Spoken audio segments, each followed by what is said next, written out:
qu'aurons-nous à offrir, qu'aurons-nous à leur offrir? C'est également un titre qu'on va retrouver aux enfants. Aux enfants. D'accord. Je vous invite à écouter le texte. Bah, écoutons.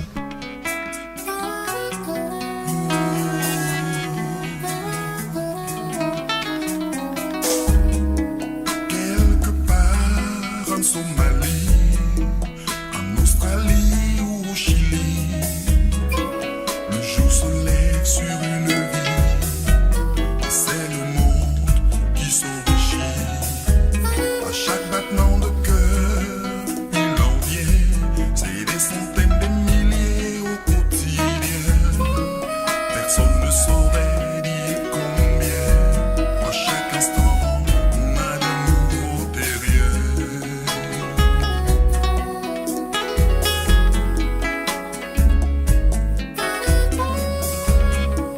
Mais courons-nous à leur offrir?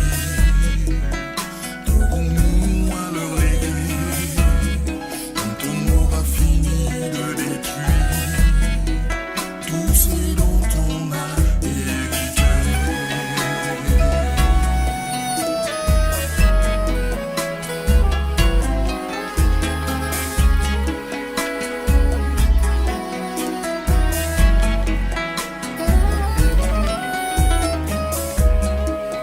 On rêve d'un monde plus beau, on aspire à un monde nouveau.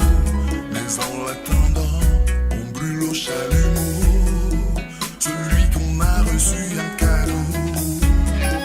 C'est chacun qui a son niveau calcine une tranche du gâteau. Et c'est ce monde qui se consume au galop que nous léguerons à nos marmots.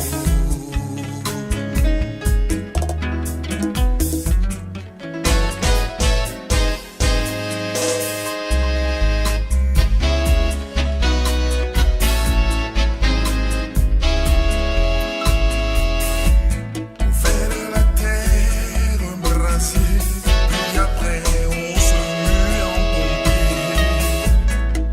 Pour des couronnes en papier, pour des royaumes sans héritier.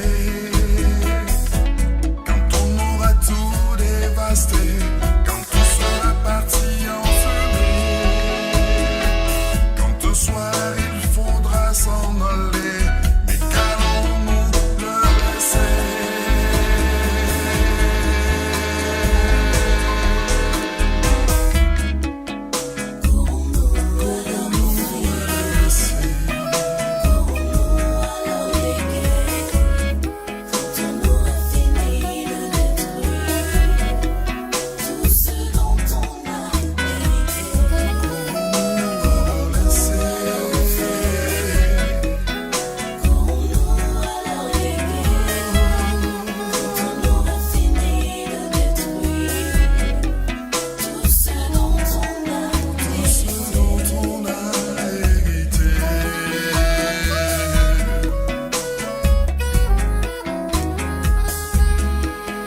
Quelque part en Estonie, en Tunisie ou en Bolivie, le jour s'en va avec une vie.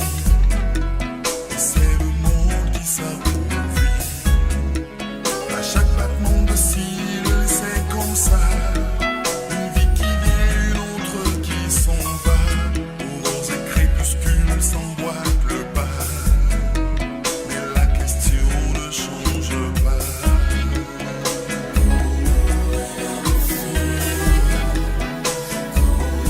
Le message est fort, un texte assez puissant, assez, en tout cas comme il sait les faire. Philippe, Merci beaucoup. bah oui, il faut pas 4 jours pour évidemment tomber sous le charme de tout ça. Donc maintenant sur le plan technique, avec qui as-tu travaillé sur cet album, en studio notamment? Cet album c'est un foisonnement de plusieurs esprits, en plus du mien. j'ai travaillé avec, déjà parce que il faut le savoir, il est très varié, il y a beaucoup d'influences. Oui. Il y a une influence très ouest-africaine à un moment donné, avec du high life. Et j'ai été obligé de faire appel à des gens qui s'y connaissent un peu, notamment quelqu'un comme Moisseau, qui est un guitariste hors pair, qui m'a énormément aidé dans les arrangements de ces morceaux de high life. Il y en a deux, dont Yakmen Lenke d'ailleurs. J'ai travaillé avec des jeunes, essentiellement des jeunes. C'est un album qui a eu quoi, 3 bassistes, 2 pianistes, 3 choristes, enfin des gens de diverses influences, et j'ai voulu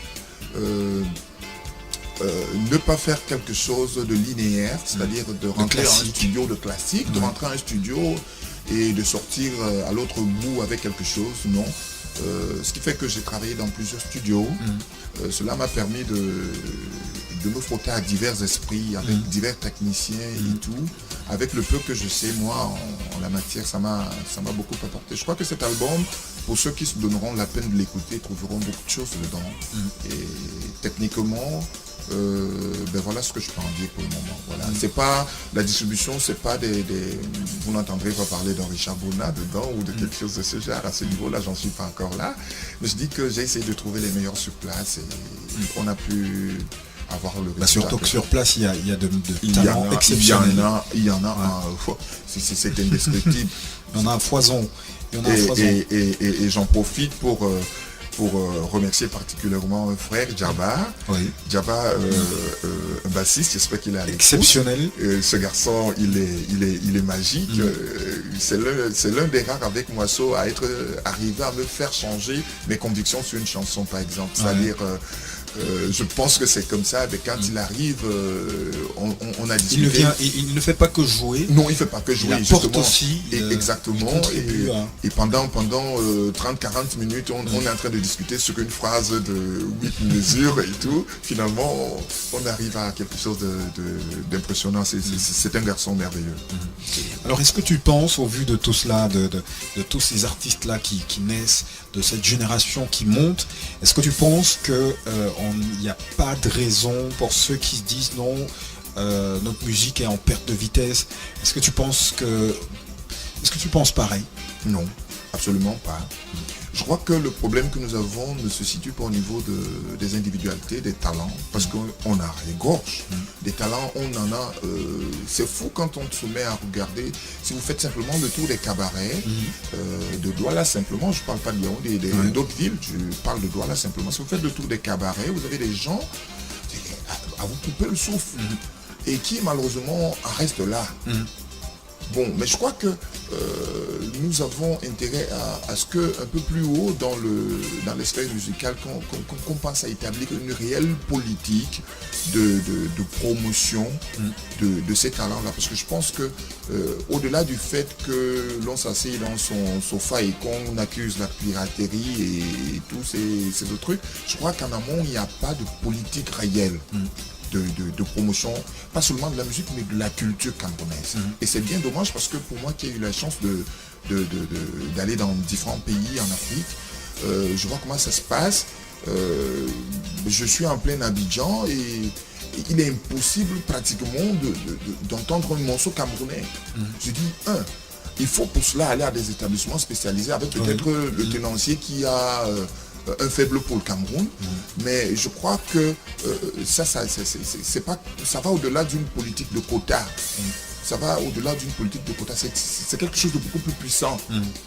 Par contre, ici, chez nous, on écoute de la musique ivoirienne à volo. Franchement, pourtant, ils font pas de meilleurs musiciens que nous. Franchement. Est-ce que c'est pas plutôt un avantage, peut-être, que d'être temps ouvert? Parce que de ma petite expérience, tout récemment, j'étais dans un pays voisin et c'est dommage, évidemment, là-bas, c'est que de la musique de ce pays-là. Oui. Et puis... est-ce que c'est pas un autre avantage d'être plus ouvert? Forcément. Maintenant, à quelle fin cela je veux dire, comment on canalise cet avantage.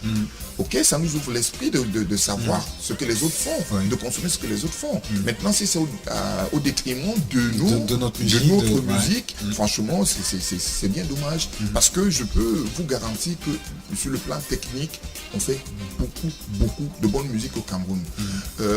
Une anecdote comme ça au passage, je suis à un studio et puis il y a un technicien qui est nigérian, le technicien principal de ce studio, qui me dit, pendant qu'on est en train de travailler sur une de mes chansons qu'il trouve merveilleuse et tout ça, et il me dit, c'est fou, on fait beaucoup de bonne musique au Cameroun, mais on n'arrive pas à la vendre. Et on lui dit ça au Nigeria, que il me dit, une fois il a été au Nigeria et on lui a dit, il y a de très bons musiciens au Cameroun, mais qui n'arrivent pas à se vendre. Il n'y en a pas autant au Nigeria et qui se vendent comme des petits pains. Ouais. C'est quand même paradoxal quand même. Je trouve que je reste sur ma position qui est qu'en haut, il n'y a rien qui est fait pour que cela change. C'est vrai que c'est toujours un avantage d'en apprendre du voisin et tout, mais maintenant quand on ne fait que consommer ce que le voisin produit, alors qu'on ne prend pas la peine de regarder ce que on a à deux pas de soi, c'est bien dommage. C'est bien dommage. On passe à côté de pas mal de choses, je le pense.